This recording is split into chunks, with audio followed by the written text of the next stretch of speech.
İnsanlar Beyr'in Kara Köprüsü üzerinden M.Ö. 20.000 ila 15.000 yıllar arasında Asya'dan Amerika'ya göç ettiler. Bu dönemde deniz seviyesi düşüktü ve Asya ile Kuzey Amerika arasında kara bağlantısı vardı. Amerika'ya geçen bu ilk insanlar genel olarak avcı toplayıcı halklardı ve tüm kıtaya yayılmaya başladılar.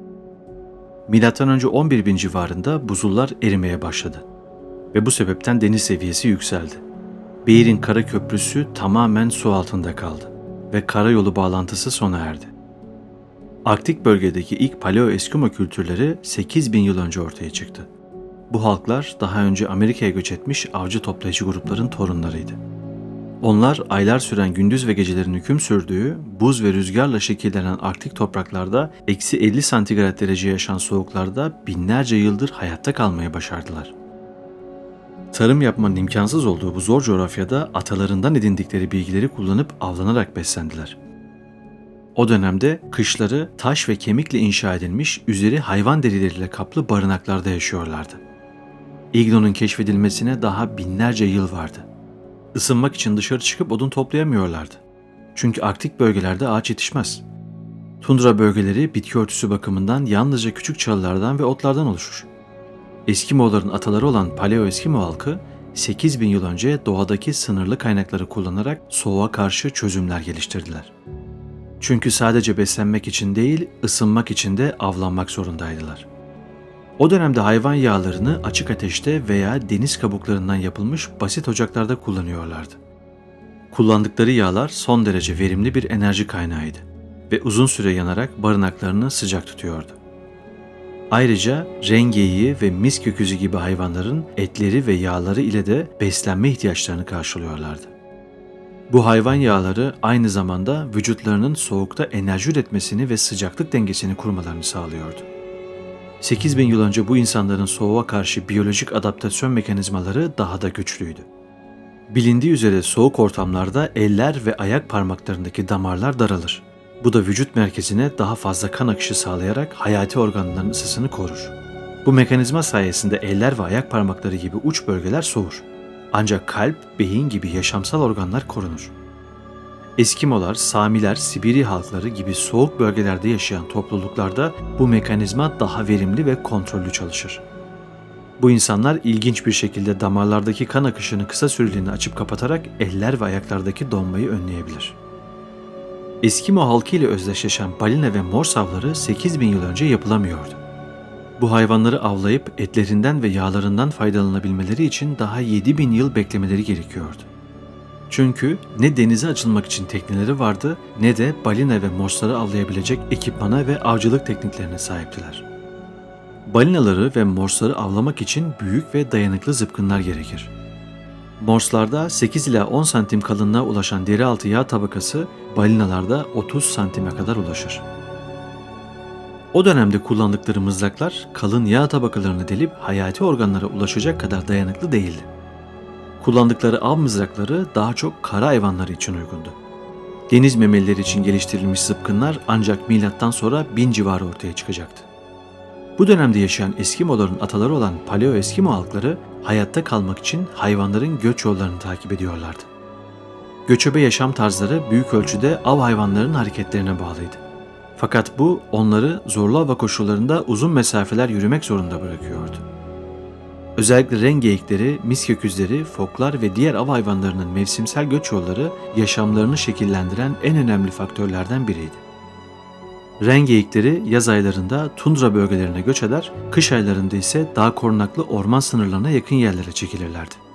Misk öküzleri de daha soğuk ve yüksek platolara çekilen sürüler halinde hareket ediyordu. Bu hayvanlar hem et hem de kürk kaynağıydı. Foklar deniz buzu üzerinde belirli dönemlerde sürüler halinde dinlenir ve yavrularını doğururdu. Fokların buzda açtıkları hava deliklerini ve mevsimsel göç yollarını takip ederek onları avlıyorlardı. Yaz aylarında nehir ve göl ağızlarına göç eden somon ve diğer balık türleri Eskimolar için hayati bir öneme sahipti. Kutup ayıları gibi büyük avcılarla karşılaşma riski her zaman yüksekti.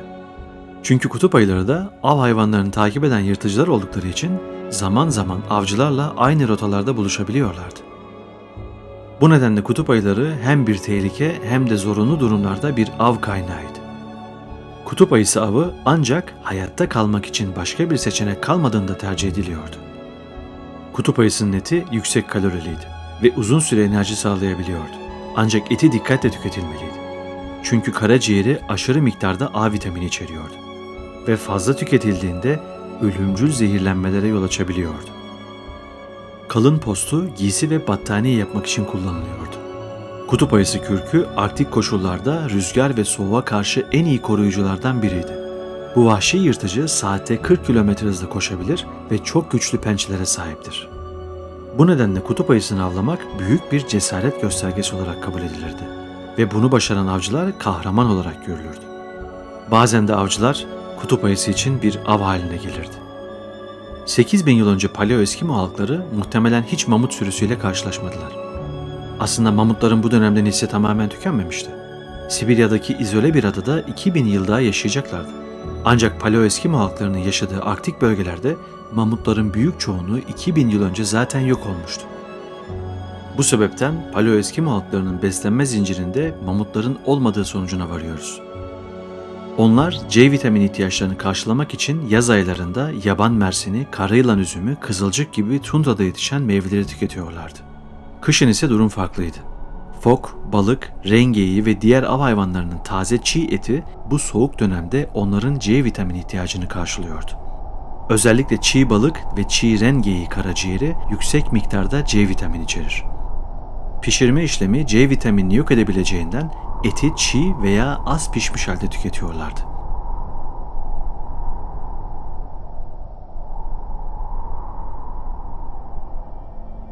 Bazı mevsimlerde farklı gruplar bir araya gelerek avlanma ve kaynak paylaşımı yapıyordu. Bu dönemsel buluşmalar sırasında evlilikler ve ortak yaşamlar oluşuyordu. Böylece bir topluluğun gen havuzu diğer topluluklarınki ile karışıyordu ve genetik çeşitlilik korunuyordu. Kültürleri dışa kapalı değildi. Gerektiğinde başka gruplara katılmak veya başka gruplarla birleşmek yaygındı. Bu esneklik genetik bozulmayı önlemek için önemliydi. Modern genetik araştırmalar Eskimoların genetik çeşitliliğinin tamamen izole topluluklara göre daha yüksek olduğunu göstermiştir. Paleo-Eskimo halkları gözlerini kar yansımalarından korumak için kemikten veya deri parçalarından gözlük yaparlardı. Bu gözlüklerde küçük bir yarık bulunurdu ve sadece az miktarda ışığın geçmesine izin verirdi. Bu günümüz kaynak gözlüklerinin bir nevi ilk versiyonu gibiydi. 8.000 yıl önce Paleo-Eskimo halklarının yazılı bir alfabeleri yoktu ancak dilleri vardı. O dönemde iletişim tamamen sözlü bir dil üzerinden sağlanıyordu. Ayrıca avlanma, yön bulma ve topluluk içi iletişim için bazı işaretler ve semboller kullanıyorlardı. Ancak bunlar bir alfabe değil, daha çok görsel anlatım yöntemleriydi. Bilgi aktarımı, şarkılar, destanlar ve hikayeler yoluyla kuşaktan kuşağa sözlü olarak aktarılıyordu. Bu hikayeler hayatta kalma taktiklerinin aktarılmasında ve topluluğun kimliğinin korunmasında önemli bir rol oynuyordu. Paleo-Eskimo halkları binlerce yıl boyunca hayvanların göç yollarını takip ederek zorlu doğa koşullarında yaşamaya devam ettiler. Ancak zamanla değişen iklim koşulları ve artan zorluklar nedeniyle topluluklar arasında yeni kültürel oluşumlar ortaya çıktı.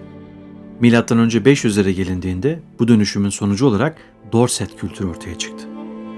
Dorset halkı Paleo-Eskimo halklarından devraldıkları bilgilere kendi tekniklerini ekleyerek hayatta kalma yöntemlerini daha da ileriye taşıdı. Yaşadıkları Grönland, Kanada Arktik adaları ve Alaska kıyılarında özellikle fok, rengeyi ve balık avında ustalaşmışlardı. Balina ve mors avına yönelmeseler de kıyıya vurmuş balina leşlerinden yağ ve et topluyorlardı. Zıpkınları ve mızrakları Paleo-Eskimo halklarına göre daha gelişmiş taş ve kemik uçlu avcılık malzemeleriyle donatılmıştı. Dorset kültürü sanat, avcılık ve barınma yöntemleriyle Paleo-Eskimo halklarından ayrılıyordu. Özellikle ritüel maskeleri ve heykelcikler şaman ayinlerinin bir parçasıydı. Milattan sonra 800'lere gelindiğinde Arktik bölgede soğuk iklim yeniden etkisini arttırdı. Daha kalın buz tabakalarının oluşması avlanmayı zorlaştırdı. Besin kaynaklarının azalması bazı grupları başka bölgelere göç etmeye zorladı. Ayrıca bu dönemde yeni bir halk batıdan doğuya doğru yayılmaya başladı. Tul halkı. Bu halk milattan sonra 1000 civarına kadar Grönland, Kanada'nın Arktik kıyıları ve Alaska'nın kuzey bölgelerine kadar yayıldılar. Tul kültürü deniz avcılığı konusundaki üstün başarılarıyla tanınır.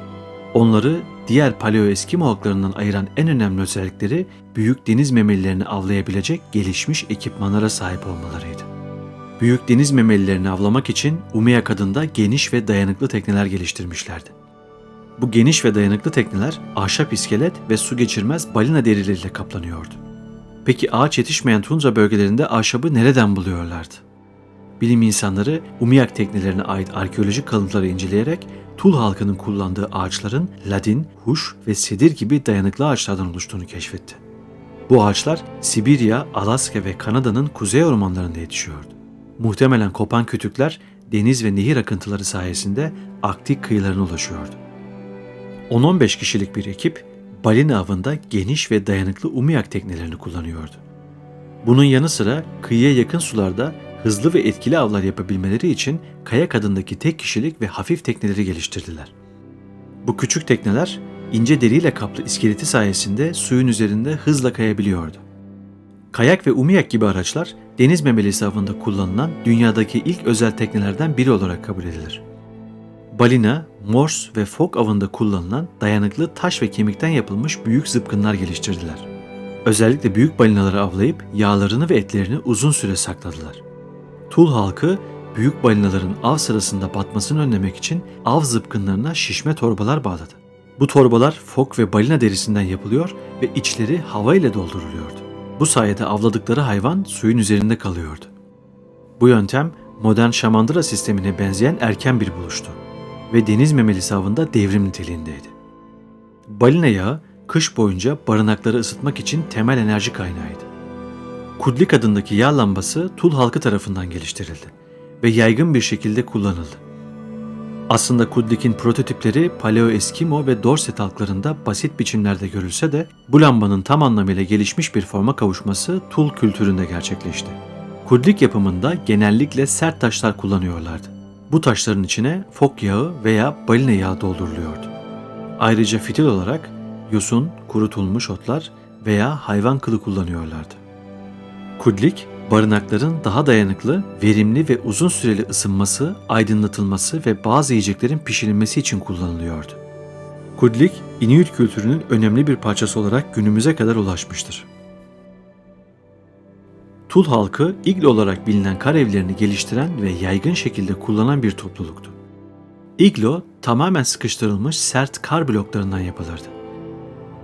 Tul halkı, karın doğal yalıtım gücünü fark eden ilk topluluklardan biriydi. Yapım yöntemi kemer biçimde birbirini destekleyen kar bloklarından oluşuyordu. Ve bu teknik sayesinde çatının çökmesini engelleyecek kadar dayanıklı bir yapı ortaya çıkıyordu. Dışarıda eksi 40 santigrat dereceyi bulan dondurucu soğuklara rağmen iglonun içindeki sıcaklık vücut ısısı ve kudlik lambası sayesinde 0 ila 10 santigrat derece arasında tutulabiliyordu. İglolar genellikle av gezilerinde kullanılan geçici barınaklardı. Özellikle Tul halkının deniz memelisi avcılığı yaptığı kıyı bölgelerinde av gezileri sırasında sıklıkla inşa ediliyordu.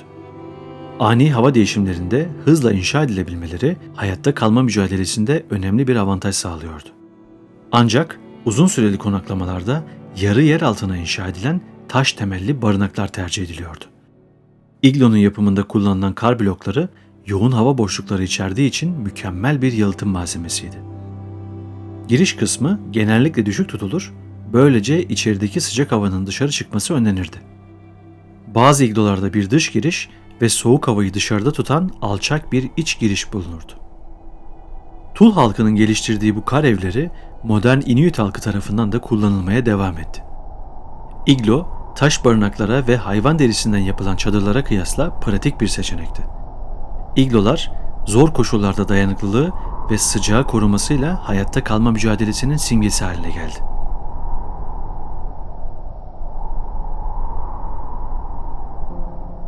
Tul halkı, kar ve buz üzerinde yük taşımak için kamutik adı verilen dayanıklı kızaklar yaptı.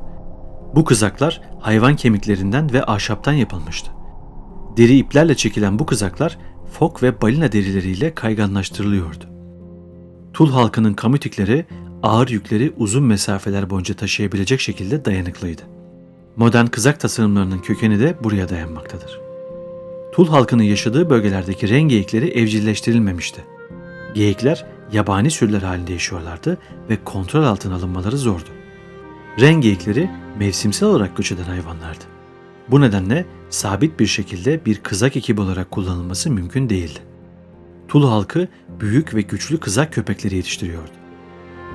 Bu köpekler av sırasında hem yük taşımada hem de uzun mesafelere ulaşımda büyük önem taşıyordu. Köpek sürüleri özellikle kalın kar tabakası ve buzlu alanlarda hızla hareket etmeyi sağlıyordu. Aynı zamanda av sırasında yırtıcı hayvanları tespit edip sürünün güvenliğini sağlamada da kullanılıyorlardı. Genetik araştırmalar, Tul halkının kullandığı köpeklerin günümüz Grönland köpeği, Kanada Eskimo köpeği ve Sibirya Husky'leri olarak bilinen güçlü ve dayanıklı köpeklerin ortak atası olduğunu göstermektedir. Sürü halinde çalışmaya yatkın oldukları için büyük kızak takımlarında birlikte uyum içinde hareket edebiliyorlardı. Tul halkı su geçirmez giysiler yapıyordu. Bu giysiler balina ve fok bağırsaklarından yapılan ince zar katmanlarından dikiliyordu. Bağırsak su geçirmez özelliğe sahipti ve dikişleri hayvan tendonlarından yapılmış ince iplerle dikilirdi. Bu doğal yağmurluklar o kadar etkiliydi ki deniz üzerinde avlanırken bile iç kısımlar tamamen kuru kalıyordu. Avladıkları etleri uzun süre saklamak için tütsüleme ve kurutma teknikleri geliştirdiler. Yaz aylarında avladıkları balıkları kurutup çadırlarının içine astılar. Kışın ise avladıkları etleri ya donmuş toprakta depolar ya da buzun içine gömerlerdi. Milattan sonra 1300 civarında iklim, Tul halkının yaşadığı bölgelerde belirgin bir şekilde soğumaya başladı. Milattan sonra 1850'lere kadar sürecek küçük buzul çağı, özellikle kuzey yarımkürede sıcaklıkların ciddi bir şekilde düşmesine, buzulların genişlemesine ve kış mevsimlerinin daha sert geçmesine neden oldu. Milattan sonra 1550'lere gelindiğinde küçük buzul çağının zirve dönemi başlamıştı. Kalın buz tabakaları Tul halkının balina ve morse avcılığı için denize açılmasını zorlaştırdı. Deniz memelisi avlayan teknelerin hareket sahası daraldı. Yüzyıllar süren bu süreçte buzla kaplı alanlar genişlediği için hayvanların göç yolları değişti ve zamanla av hayvanları daha az bulunur hale geldi. Bu dönemde bazı Tul toplulukları kıyı bölgelerini terk edip daha iç kesimlere çekilmek zorunda kaldılar. Ancak iç bölgelerde balina ve fok gibi büyük deniz memelileri bulunmuyordu. Bu sebepten ren geyiği ve misköküzü avcılığı önem kazandı. Tul halkı büyük ve kalıcı yerleşimlerden daha küçük ve taşınabilir barınaklara geçiş yaptı. Yaz aylarında deriden yapılmış çadırlarda, kış aylarında ise küçük taş barınaklarda veya iglolarda yaşadılar. Bu süreçte ortaya çıkan yeni kültür artık eski Tul kültüründen farklıydı. Milattan sonra 1600'lere gelindiğinde modern Inuit halkları bu değişim sürecinde şekillenmeye başladı. 16. ve 17. yüzyıllarda Avrupalı kaşifler Kuzey Kutbu'na ulaştı. Avrupalılarla temas Inuit halklarının yaşamına büyük değişiklikler getirdi. Inuitler metal bıçaklar, tüfekler ve kumaşlar gibi yeni eşyalarla tanıştı. Ancak bu temas hastalıkları da beraberinde getirdi. Bazı küçük Inuit toplulukları Avrupalılardan bulaşan hastalıklar nedeniyle yok oldu. Yine de Inuit halklarının bir kısmı izole kalmayı başararak geleneksel yaşam biçimlerini sürdürdüler. 1850'lerden itibaren sanayi devrimi ile birlikte artan karbon salınımı ve doğal iklim değişimleri nedeniyle sıcaklıklar yeniden yükselmeye başladı. Ancak bu dönemde sanayi devrimi ve Avrupalı balina avcılarının gelişi Inuit halkının hayatını ciddi şekilde etkiledi.